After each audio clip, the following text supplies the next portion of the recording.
भटक गई थी कांटों के इस जंगल में।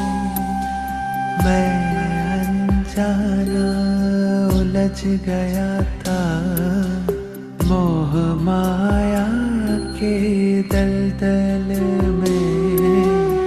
मोह माया के दलदल में मन के शोर सब थम से गए हैं तुझ झरने की कलकल में। मन के शोर सब थम से गए हैं तुझ झरने की कलकल में। सारे प्रश्नों का हल पाया तेरे एक ही उत्तर में। तेरे एक ही उत्तर में जब तुमसे मन जुड़ जाता है मन खुशियों से भर जाता है। जब तुमसे मन जुड़ जाता है मन मैलों तक उड़ जाता है। आनंद अलौकिक पाता है मन खुशियों से भर जाता है।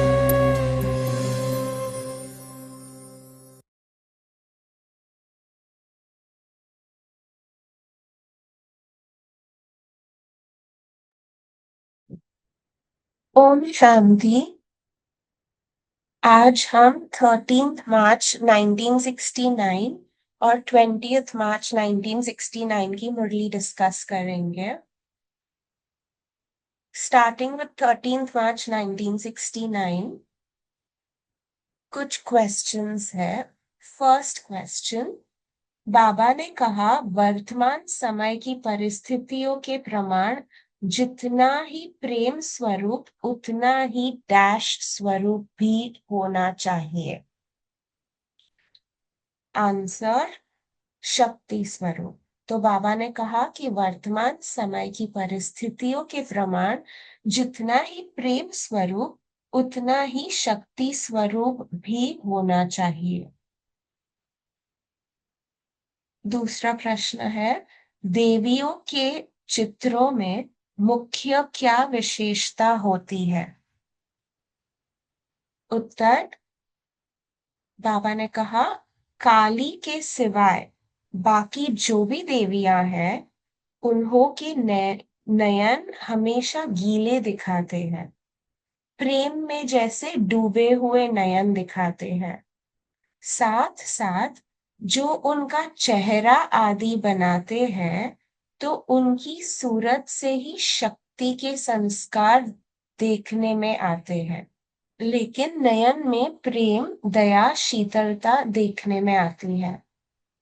मातापन के प्रेम के संस्कार इन नयनों से दिखाई पड़ते हैं। उन्हों के ठहरने बैठने का ढंग व सवारी अस्त्र शस्त्र दिखाते हुए वह शक्ति स्वरूप प्रकट करता है। तो ऐसे ही आप शक्तियों में भी दोनों गुण समान होने चाहिए, जितना शक्ति स्वरूप उतना ही प्रेम स्वरूप। तीसरा प्रश्न, शक्तिपन की अंतिम संपूर्णता की निशानी क्या है? उत्तर, जितनी शक्ति स्वरूप उतनी ही प्रेम स्वरूप, दोनों ही साथ और समान हो, वह है शक्तिपन की अंतिम संपूर्णता की निशानी। फोर्थ क्वेश्चन, बाप दादा को अपने बच्चों के मस्तक में क्या देखने में आता है? उत्तर, तीनों संबंधों से तीनों ही बात देखने में आती है। इसीलिए आपको त्रिशूल सौगात भेजी थी। तीनों ही सितारे दिखाई दे रहे हैं। पहला है भविष्य का सितारा, दूसरा है वर्तमान सौभाग्य का सितारा, और तीसरा है परम धाम में आपकी आत्मा की संपूर्ण अवस्था, व आत्मा की संपूर्ण स्थिति का सितारा। तो बाबा को ये तीनों ही सितारे दिखाई पड़ते हैं। अब है कुछ पॉइंट्स जो ये मुरली से मैंने नोट डाउन किए हैं। फर्स्ट पॉइंट है, बाबा कहते हैं कि कभी कभी सितारों की के बीच बादल आ जाते हैं, कभी कभी सितारे जगह भी बदली करते हैं, और कभी टूट भी पड़ते हैं। तो हम भी आत्मा सितारे ऐसे जगह भी बदली करते हैं। कभी देखो तो बहुत ऊपर, कभी देखो तो बीच में, कभी देखो तो उससे भी नीचे। जगह भी बदली नहीं करनी चाहिए। और बाबा कहते हैं अगर बदली करो तो आगे भर बढ़ो, नीचे नहीं उतरो। अविनाशी संपूर्ण स्थिति में सदैव चढ़ते रहो, ऐसा सितारा बनना है। टूटने की तो यहाँ बात ही नहीं। सभी ऊंचे पुरुषार्थी बैठे हुए हैं, बाकी जगह बदली की आदत को मिटाना है। दूसरी पॉइंट जो इस मुरली से निकली है वो है कुमारियों के लिए। तो बाबा ने कहा कि याद की यात्रा में कुमारियां कम है, अभी कुछ कमी दिखाई दे रही है, इसलिए इतनी महसूसता नहीं होती, और अमृत वेले याद का इतना अनुभव नहीं होता। तो बाबा ने इसका सल्यूशन भी दिया है। बाबा कहते हैं जैसे साकार में बाबा बाहर खुली हवा में सैर कराते थे, लक्ष्य देते थे, योग का अनुभव कराते थे, इसी रीति कुमारियों को आधा घंटा एकांत में सैर करना है, अलग अलग जाकर बैठना है, ऐसी प्रैक्टिस करनी है। फिर बाबा ने कहा शाम के समय भी 7 से 7:30 बजे तक विशेष अच्छा समय होता है। जैसे अमृत वेला सतोगुणी टाइम है, वैसे ही यह शाम का टाइम भी सतोगुणी है। सैर पर भी इस टाइम निकल सकते हैं, संगठन में योग कर सकते हैं, और बीच बीच में अव्यक्ति रूप से बोलते रहना चाहिए, क्योंकि यह जीवन में अतीन्द्रिय सुख का अनुभव करना है ना।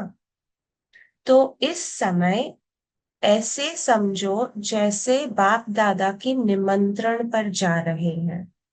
जैसे बाप ज्यादा सैर करते जैसे बाप ज्यादा सैर करने आते हैं, वैसे बुद्धि योग बल से तुम सैर कर सकते हो। जब याद की यात्रा का अनुभव करेंगे तो अव्यक्ति स्थिति का प्रभाव आपके नयनों से चलन से प्रत्यक्ष देखने में आएगा। फिर बाबा हमारी माला बनाएंगे। फिर बाबा ने कुमारियों के लिए और भी कुछ कहा है। तो दूसरा पॉइंट है, बाबा ने कहा कि एक दो के संस्कारों को जानकर एक दो के स्नेह में बिल्कुल मिलजुल कर रहना है। जैसे कोई से विशेष स्नेह होता है तो उससे कितना मिक्स हो जाते हैं, ऐसे बाबा ने कहा हमें सबके लिए स्नेह होना चाहिए और सबसे मिक्स होना चाहिए। नेक्स्ट पॉइंट है कि कुमारियां ऐसा शो करेगी, सबसे मिक्स होना, सबके साथ मिलजुल कर रहना, ऐसा शो करके दिखाएगी, तब फिर और भी कुमारियां सर्विस करने के निमित्त बनेंगे। और जो निमित्त बनता है उनको उसका फल भी मिल जाता है। आप शोकेस हो अनेक कुमारियों का को उमंग, उत्साह और उन्नति में लाने के। तो बाबा ने कुमारियों को शोकेस बोला है कि जिससे मतलब वो एग्जाम्पल है, उनको देख और कुमारियां भी उमंग, उत्साह और उन्नति में आती है। जितना ही उमंग से साकार निराकार दोनों से मिलकर यह प्रोग्राम बनाया, उतना ही इसका अजूरा दिखाना है। कई कुमारियां की उन्नति के निमित्त बन सकते हो, अपने हम जीन्स को गिरने से बचा सकती हो। तो बाबा ने कुमारियों को ये टास्क दिया है कि सबसे मिलजुल कर रहना, क्योंकि हम शोकेस है, हमें देख और कुमारियों को भी उमंग, उत्साह और उन्नति मिलेगी और फिर उनको भी हम गिरने से बचा सकते हैं। फिर कुमारियों के साथ बाप दादा की काफी स्नेह है, क्योंकि बाप दादा परम पवित्र है और कुमारियां भी पवित्र है, तो पवित्रता पवित्रता को खींचती है।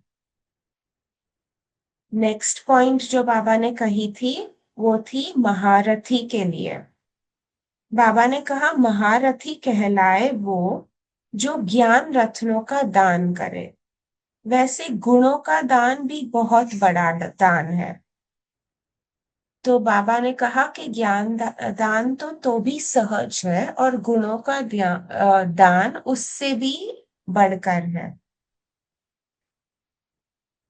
और इस मुरली के लिए जो लास्ट पॉइंट मैंने नोट की है वो है दूरंदेशी और विशाल बुद्धि बन म्यूजियम तैयार करना है। तो ये म्यूजियम तैयार करने के लिए जो भी पुरुषार्थ वगैरह चाहिए उसके बारे में बाबा ने थोड़ी लाइंस कही हैं।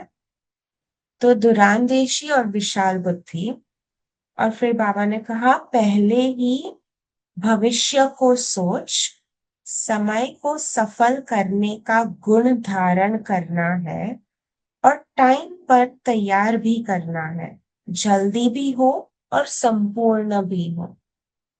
तो ये जो गुण है, जल्दी भी हो, संपूर्ण भी हो, भविष्य का सोच, समय को सफल करना है, ये हम सब कार्यों के लिए अप्लाई कर सकते हैं मेरे हिसाब से। अभी हम 20 मार्च 1969 की मुरली पे जाएंगे। इसमें कुछ पॉइंट्स है। पहली पॉइंट है तो मेन जो पूरी मुरली चली है उसकी मेन सार है 7 बातें छोड़ो और 7 बातें धारण कर लो। पर उसके पहले बाबा ने कुछ बहुत अनमोल रत्न दिए हैं, तो हम वो सुनेंगे। पहली पॉइंट जो मैंने नोट की है वो है अव्यक्त को व्यक्त में लाया है, वह तुम अव्यक्त हुए हो। तो जब बाप दादा नीचे आए थे सब बच्चों से मिलने, तो बाबा पूछ रहे थे कि आपकी स्थिति क्या है, क्या आप अव्यक्त को व्यक्त में लाए हो या तुम अव्यक्त हुए हो। अव्यक्त को व्यक्त देश में निमंत्रण दिया, तो अव्यक्त बाप दादा व्यक्त देश में अव्यक्त रूप से मुलाकात कर रहे हैं। दैट मीन्स कि हम बच्चों ने अव्यक्त बाप दादा को ये फिजिकल वर्ल्ड में बुलाया है, निमंत्रण दिया है, इनविटेशन दिया है। तो इसीलिए अव्यक्त फॉर्मलेस बाप दादा व्यक्त देश, दैट मीन्स ये फिजिकल कॉर्पोरियल वर्ल्ड में आए हैं पर अव्यक्त रूप में। दैट मीन्स भले उन्होंने ब्रह्मा बाबा का फॉर्म लिया है पर शिव बाबा स्टिल पॉइंट ऑफ लाइट, तो वो स्टिल अव्यक्त रूप में मुलाकात कर रहे हैं। दूसरा पॉइंट, अव्यक्त रूप को व्यक्त में लाने के लिए कितना समय चाहिए, कितने समय की आवश्यकता है। तो मेरा ऐसा मानना है कि बाबा हमें पूछ रहे हैं, अटेंशन दिला रहे हैं कि हमें भी अव्यक्त और व्यक्त दोनों रूप में रहने की प्रैक्टिस करनी चाहिए। तो अव्यक्त रूप से व्यक्त में लाने के लिए कितना समय चाहिए? संपूर्ण स्थिति को इस साकार रूप में लाने के लिए कितना समय चाहिए? तो ये है बाबा की कंपैरिजन, क्योंकि जब ब्रह्मा बाबा के लास्ट लास्ट के दिनों थे, तब ब्रह्मा बाबा फुल्ली कर्मातीत बन चुके थे। तो उनका अम, संपूर्ण फॉर्म व्यक्त में था। दैट मीन्स फिजिकली वो नीचे साकार में थे, पर वो कंप्लीट हो चुके थे। तो बाबा कह रहे कि एंड तक हमें भी तो कर्मातीत बनना है। तो अभी बाबा हमें कह रहे हैं कि हमें ब्रह्मा बाबा के संपूर्ण फॉर्म से कंपेयर करना है खुद को, कि हम कितना बने हैं, कितना बनना बाकी है। तो इसीलिए बाबा पूछ रहे हैं कि संपूर्ण स्थिति को इस साकार रूप में लाने लिए कितना समय चाहिए? दर्पण में देख तो सकते हो ना, दैट मीन्स मिरर में अगर हम खुद को देखें, कंपेयर करें, तो हमें पता तो चलेगा ना कि कितना बाकी है। संपूर्ण स्थिति का चित्र साकार में देखा है, विच इज ब्रह्म बाबा। तो Baba is telling us to compare ourselves with संपूर्ण ब्रह्मा। तो बाबा कहते हैं साकार तन जो था वह संपूर्ण कर्मातीत स्थिति नहीं थी। So he is asking a question कि ब्रह्मा बाबा तो हमें हमने मतलब जो तब 69 में थे, उन्होंने तो आंखों से उनके सामने देखा है कि कंप्लीट साकार ब्रह्मा। तो वो भी तो फिजिकल फॉर्म में कंप्लीट बने। उसकी भेंट में बताओ उन जैसा तो बनना ही है, गुणों को ही धारण करना है। तो उनके अंतिम स्थिति और अपने वर्तमान स्थिति में कितना फर्क समझते हो? तो बाबा कहते हैं उनकी फिनिश्ड कंप्लीट स्टेट और आपकी अभी की स्टेट में कितना फर्क है, क्योंकि अगर हम कंपेयर करेंगे तो ही पता चलेगा कि कितना गैप है, और फिर हम वो गैप को क्लोज करने की ट्राई कर सकते हैं।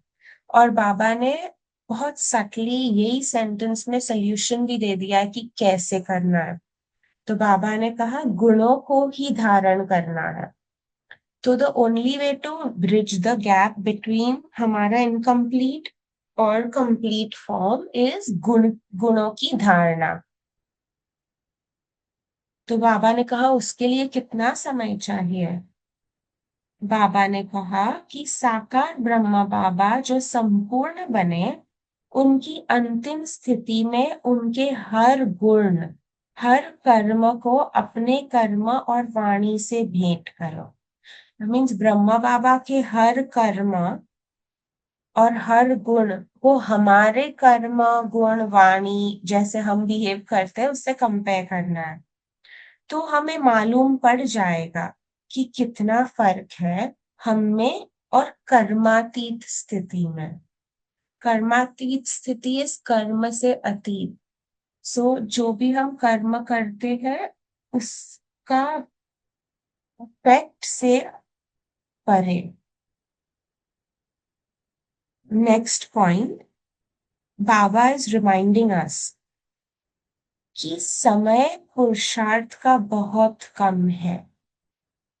इसलिए जैसे याद का चार्ट रखते हो, साथ साथ अब यह भी चार्ट रखना चाहिए। साकार जो कर्म कर रहे थे, जो स्थिति, जो स्मृति थी, उन सभी से भेंट करनी है। तो हमें कौन सा चार्ट रखना है? एक तो याद का चार्ट और दूसरा है खुद को कंप्लीट ब्रह्मा के फॉर्म से कंपेयर करने का चार्ट, कि हम कितने उसके करीब आते हैं एवरी डे। नेक्स्ट पॉइंट, बाबा ने कहा 7 बातें छोड़नी है। तो वो कौन सी 7 बात है? एक तो है 5 विकार को छोड़ना है, आलस्य को छोड़ना है और भय को छोड़ना है। 5 विकार है काम, क्रोध, मोह, लोभ और अहंकार। और उसके साथ आलस्य और भय, यह 7 चीजें छोड़नी है। और 7 बातें धारण करनी है। तो वो कौन सी 7 बात है जो धारण करनी है? बाबा ने कहा अपने स्वरूप को जानना, वो बहुत इंपॉर्टेंट है। तो पहली चीज जो धारण करनी है वो है स्वरूप। सेकंड स्वधर्म। थर्ड स्वदेश। फोर्थ सुकर्म। फिफ्थ स्वलक्ष्य। सिक्स्थ स्वलक्षण। और स्वदर्शन चक्रधारी बनना। सो ये 7 चीजें हमें धारण करनी है। और लास्ट पॉइंट, ये मुरली का 20 मार्च 1969 की मुरली का लास्ट पॉइंट जो मैंने नोट डाउन किया है, वो है बाबा ने कहा काली नहीं बनना है, अभी शीतला देवी बनना है। काली बनना विकारों के ऊपर, असुरों के सामने काली बनना है, लेकिन ब्राह्मण कुल में शीतला देवी बनना है। अच्छा, ओम शांति। Thank you so much. Next Sunday हम नेक्स्ट मुरलिया डिस्कस करेंगे।